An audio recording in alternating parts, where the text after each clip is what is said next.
हरे कृष्णा। जय श्री हरि। ओम नमः शिवाय। मैं हूँ वामिका और आप सभी का हमारे चैनल आध्यात्मिक सागर में हार्दिक स्वागत है। आप सभी का दिन शुभ और मंगलमय हो और कान्हा जी आपकी सभी मनोकामनाओं को पूर्ण करें। आज आप सुनेंगे मार्गशीर्ष मास महात्म्य का अध्याय 24। इससे पहले के अध्याय में आपने जाना था कि किस प्रकार भगवान श्री कृष्ण ने कालिया नाग का दमन किया था, किस प्रकार उन्होंने कालिया नाग को रमणक द्वीप पर भेजा था। और इससे पहले कालिया नाग रमणक द्वीप पर ही रहता था, लेकिन यमुना जी पर वो किस प्रकार आया, इसका वर्णन आप आज के अध्याय में सुनेंगे। नारद जी ने भगवान श्री नारायण से पूछा, हे जगत गुरु, अपने पहले के उत्तम भवन को छोड़कर कालिया यमुना तट को क्यों चला गया था, इसका रहस्य मुझे बताइए। तब भगवान श्री नारायण ने कहा, नारद, मैं उस प्राचीन इतिहास का वर्णन कर रहा हूँ जिसे मैंने सूर्य ग्रहण के समय मलयाचल पर सुप्रभा नदी के पश्चिम किनारे श्री कृष्ण कथा के प्रसंग में पिता धर्म के मुख से सुना था। पुलह ने धर्म से अपना संदेह पूछा था। तब कृपा निधान धर्म ने मुनियों की सभा में इस आश्चर्यमय आख्यान को सुनाया था। हे नारद, वही मैंने इसे सुना था, अतः अब कहता हूँ, तुम ध्यान पूर्वक सुनो। भगवान शेष की आज्ञा से नागगण प्रति वर्ष कार्तिक मास की पूर्णिमा को भय के कारण गरुड़ देव की पूजा करते हैं। पुष्प, धूप, दीप, नैवेद्य और विविध उपहार सामग्री अर्पित करके प्रसन्नता पूर्वक उनकी आराधना करते हैं। महातीर्थ पुष्कर में भक्ति पूर्वक भली भांति स्नान करके कालिया ने अहंकार वश उक्त तिथि को गरुड़ की पूजा नहीं की। नागों द्वारा जो पूजा की सामग्री एकत्र की गई थी, उसे कालिया नाग बलपूर्वक खाने को तत्पर हो गया। तब सभी नाग उस मदमत्त कालिया को रोकने तथा उसे नीति की बात बताने लगा। जब किसी तरह भी वे कालिया को रोकने में समर्थ न हो सके, तब सहसा वहां पक्षीराज गरुड़ प्रकट हो गए। मुने, गरुड़ को आया देखकर नागगण कालिया के प्राणों की रक्षा करने के लिए जब तक सूर्योदय नहीं हुआ तब तक पूरी शक्ति लगाकर उनके साथ युद्ध करते रहे। अंत में पक्षीराज के तेज से उद्विग्न होकर वे सब के सब भाग खड़े हुए और सबके अभयदाता भगवान अनंत की शरण में गए। नागों को भागते देखकर करुणा निधान कालिया वहां निशंक भाव से खड़ा रहा। उसने गरुड़ की ओर देखा और श्री हरि के चरणाबिंदों का चिंतन करके गरुड़ के साथ युद्ध आरंभ कर दिया। एक मुहूर्त तक उन दोनों में अत्यंत भयानक युद्ध हुआ। अंत में गरुड़ के तेज से नागराज कालिया को पराजित होना पड़ा। फिर तो वह भागा और यमुना जी के उसी कुंड में चला गया जहां सौभरी के शाप से पक्षीराज गरुड़ नहीं जा सकते थे। गरुड़ के भय से नाग वहीं रहने लगा। पीछे से उसके परिवार के लोग भी वहीं चले गए। नारद जी ने पूछा, भगवान, गरुड़ को सौभरी का शाप कैसे प्राप्त हुआ? परमेश्वर के वाहन होकर भी गरुड़ उस हृद में क्यों नहीं जा सकते थे? तब भगवान श्री नारायण बोले, उस कुंड में सौभरी मुनि 1 सहस्त्र दिव्य वर्षों तक तपस्या करके महासिद्ध होकर श्री कृष्ण के चरण कमलों का ध्यान करते थे। उन ध्यान परायण मुनि के समीप पक्षीराज गरुड़ यमुना जी के जल में तथा किनारे भी अपने गणों के साथ प्रसन्नता पूर्वक निशंक विचरा करते थे। वे अपनी उत्कृष्ट इच्छा से प्रेरित होकर बहुधा पूंछ अथवा पंख ऊपर को उठाकर मुनि के अगल बगल में उनकी सानंद परिक्रमा करते हुए जाते आते थे। एक दिन उन्होंने परिवार सहित विशालकाय मीन को देखा। देखते ही देखते गरुड़ ने मुनींद्र के निकट से ही उस मीन को चोंच से पकड़ लिया। मीन अर्थात मछली। मछली को मुंह में दबाए जाते हुए गरुड़ को मुनि ने रोष भरी दृष्टि से देखा। मुनि की उस दृष्टि से गरुड़ कांप उठे और वह महामत्स्य उनकी चोंच से छूटकर पानी में गिर पड़ा। गरुड़ के डर से वह मछली मुनि के पास ठहर गई, उनके शरणागत हो गई। जब गरुड़ पुनः उसे लेने को उद्यत हुए, तब मुनींद्र ने उनसे कहा, सौभरी बोले, पक्षीराज, मेरे पास से दूर हटो, दूर हटो। मेरे सामने से इस विशाल जीव को पकड़ लेने की तुम में क्या योग्यता है? तुम अपने को श्री कृष्ण का वाहन समझकर बहुत बड़ा मानते हो, श्री कृष्ण तुम्हारे जैसे करोड़ों वाहन रच लेने की शक्ति रखते हैं। मैं अपनी भौहें टेढ़ी करने मात्र से तुम्हें शीघ्र और अनायास ही भस्म कर सकता हूँ। तुम परमेश्वर की वाहन हो तो क्या हुआ, हम लोग तुम्हारे दास नहीं हैं। पक्षीराज, यदि आज से कभी भी मेरे इस कुंड में आओगे तो मेरे शाप से तत्काल भस्म हो जाओगे। यह ध्रुव सत्य है। मुनींद्र की बात सुनकर पक्षीराज विचलित हो गए। वे श्री कृष्ण के चरणों का स्मरण करते करते उन्हें प्रणाम करके चल दिए। विप्रवर नारद तब से अब तक सदा ही उस कुंड का नाम सुनने मात्र से पक्षीराज को कपकपी आ जाती है। यह इतिहास जो धर्म के मुख से सुना गया था तुमसे कहा गया, अब जिसका प्रसंग चल रहा है, श्री हरि के उस श्रवण सुखद रहस्य युक्त तथा मंगलमय लीला चरित्र को सुनो। श्री कृष्ण बहुत देर तक यमुना जल से ऊपर नहीं उठे। यह जानकर ग्वाल बाल दुखी हो गए। वे मोहवश यमुना के तट पर रोने लगे। कुछ बालक शोक से व्याकुल होकर अपनी छाती पीटने लगे। कोई श्री हरि के बिना पृथ्वी पर पछाड़ खाकर गिरे और मूर्छित हो गए। कितने ही बालक श्री कृष्ण विरह से व्यथित होकर कालियादह में प्रवेश करने को तत्पर हो गए और कुछ ग्वाल बाल उनको उसमें जाने से रोकने लगे। कोई कोई विलाप करके प्राण त्यागने को तत्पर हो गए और उनमें जो समझदार थे ऐसे कुछ बालक उन मरणोन्मुख बालकों की प्रयत्न पूर्वक रक्षा करने लगे। कोई हाय हाय करके रोने बिलखने लगे, कोई कृष्ण कृष्ण की रट लगाने लगे और कोई इस समाचार को बताने के लिए नंदराय जी के समीप दौड़ गए। कुछ बालक वहां शोक भय और मोह से आतुर होकर परस्पर मिलकर यूं कहने लगे, हम क्या करें, हमारे श्री हरि कहाँ चले गए।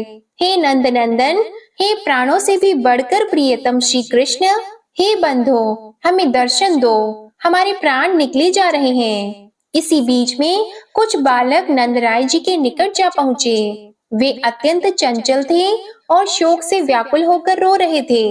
उन्होंने शीघ्र ही यशोदा को, उनके पास बैठे हुए बलराम को तथा अन्य गोपों और लाल कमल के समान नेत्रों वाली गोपांगनाओं को यह समाचार बताया। यह समाचार सुनकर वे सब के सब शोक से व्याकुल होकर दौड़ते हुए यमुना तट पर जा पहुँचे और बालकों के साथ रोने लगे। सारे ब्रजवासी एकत्र होकर रोते रोते शोक से मूर्छित हो गए। माता यशोदा कालियादह में प्रवेश करने लगी। यह देखकर कुछ लोगों ने उन्हें रोका।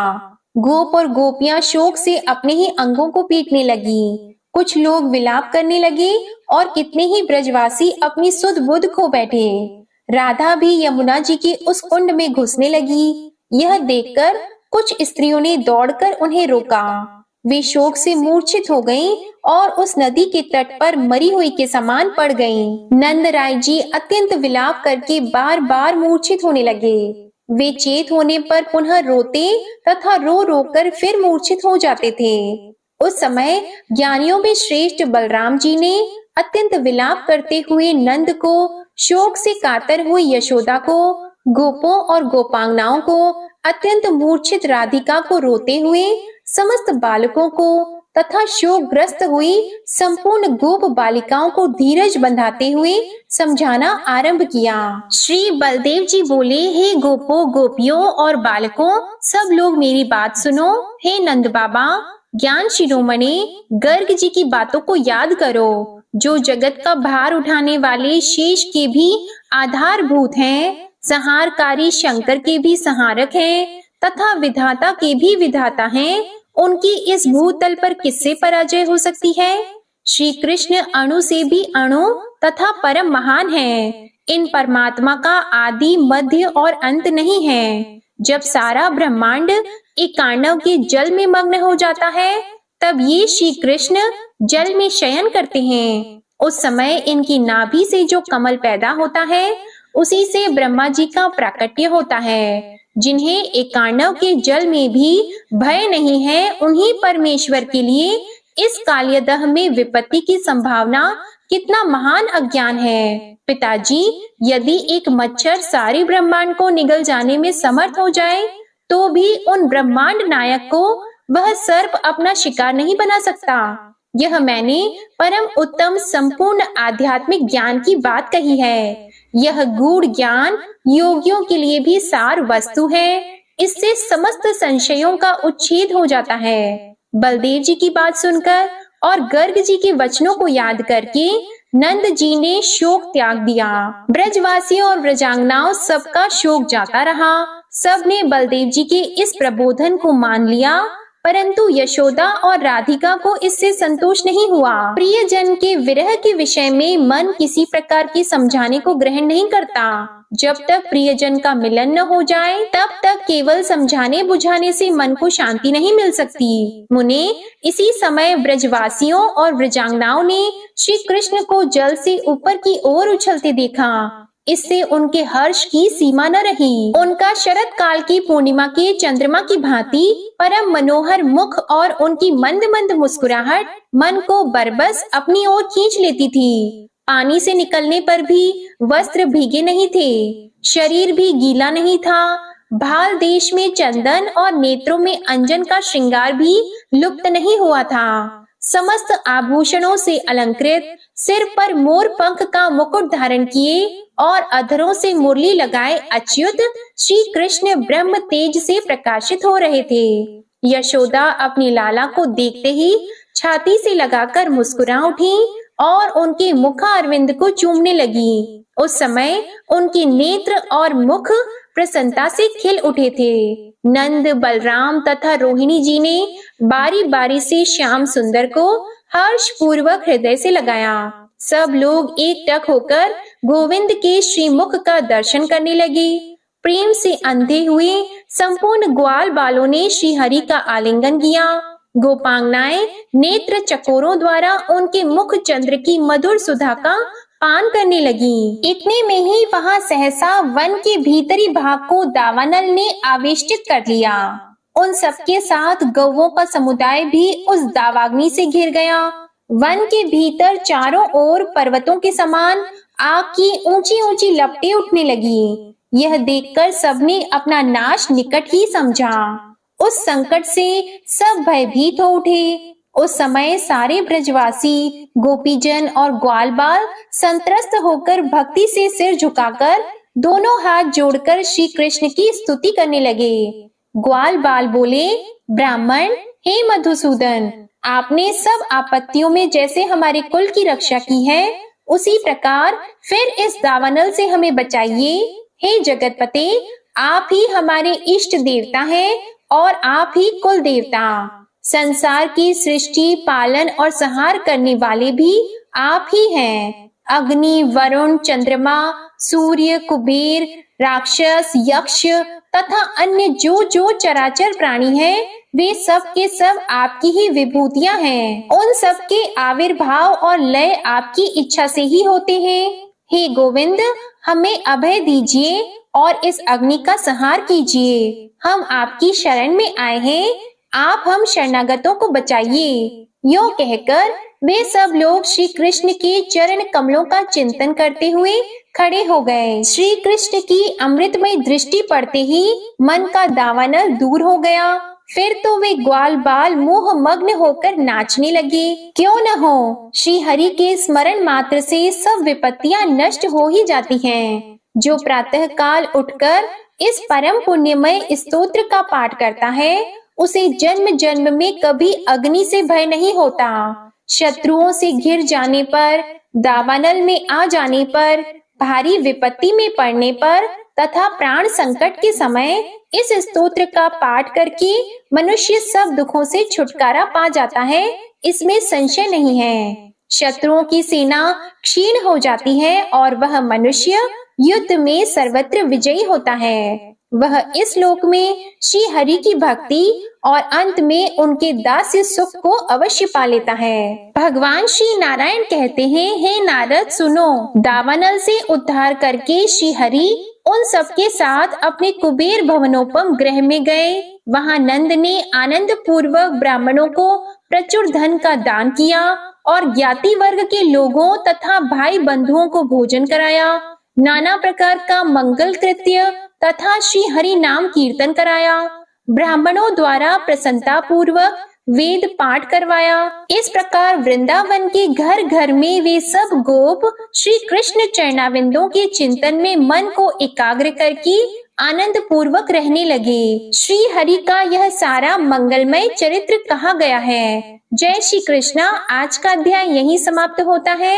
अगले अध्याय में आप सुनेंगे मोहवश श्री हरि के प्रभाव को जानने के लिए ब्रह्मा जी के द्वारा गौओं, बछड़ों और बालकों के अपहरण का वर्णन। अब आप सुनिए श्री कृष्ण चालीसा पाठ। बंशी शोभित कर मधुर, नील जलद तन श्याम, अरुण अधर जनुबिंब फल, नयन कमल अभिराम, पूर्ण इंद्र अरविंद मुख, पीतांबर शुभ साज, जय मनमोहन मदन छवि, कृष्ण चंद्र महाराज।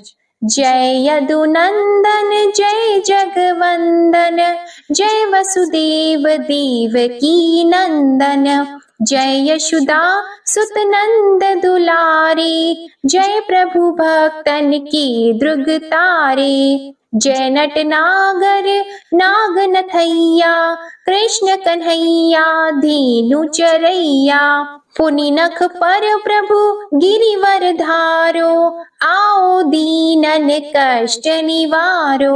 वंशी मधुर अधर धरि टेरो, होवे पूर्ण विनय यह मेरो। आओ हरि पुनि माखन चाखो, आज लाज भारत की राखो।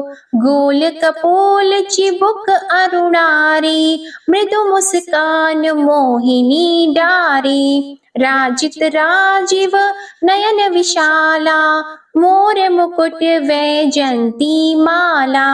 कुंडल श्रवण पीत पट आछी, कटी किंकिणी काचनि काछी। नील जलज सुंदर तनु सोहे, छबिल किशोर नर मुनि मन मोहे। मस्तक तिलक अलक घुंघराले, आओ कृष्ण बांसुरी वाले। करि पय पान पुत नहीं तारियो, अका बका का गासुर मारियो। मधुवन जलत अगिन तब ज्वाला, भय शीतल लखतहि नंद लाला। सुरपति जब ब्रज चढ़ साई, मूसर धार वारी वर्षाई। लगत लगत व्रज चहन बहायो, गोवर्धन नख धारी बचायो। लखी यशोदा मन भ्रम अधिकाई, मुख मंद 14 भुवन दिखाई। दुष्ट कंस अति उधम मचायो, कोटि कमल जब फूल मंगायो। नाथी कली यहीं तब तुम लीन है, चरण चिन्ह दे निर्भय कीन है। करि गोपिन संग रास विलासा, सबकी पूर्ण करि अभिलाषा। केतिक महा असुर संहार्यो, कंस ही केस पकड़ी दे मारियो। मात पिता की बंदी छुड़ाई, उग्रसेन कह राज दिलाई। महिषी मृतक छहो सुत लायो, मातु देव की शोक मिटायो। भौमासुर मुर दैत्य सहारी, लाए 68 सहस कुमारी। देवी मही तृण चीर सहारा, जरा सिंधु राक्षस कहि मारा। असुर बकासुर आदिक मारियो, भक्तन के तब कष्ट निवार्यो। दीन सुदामा की दुख टारियो, तंदुल 3 मूठ मुख डारियो। श्री कृष्ण चालीसा समाप्त होती है। प्रेम से बोलिए भगवान श्री कृष्ण की जय। आज की कथा पसंद आए तो वीडियो को लाइक करिएगा, शेयर करिएगा, कमेंट में भगवान श्री कृष्ण की जय लिखिएगा और चैनल को भी सब्सक्राइब करिएगा। इसी के साथ आज आप हमारे चैनल पर सोमवार की व्रत कथा भी जरूर सुनिएगा। जय श्री राधे कृष्णा।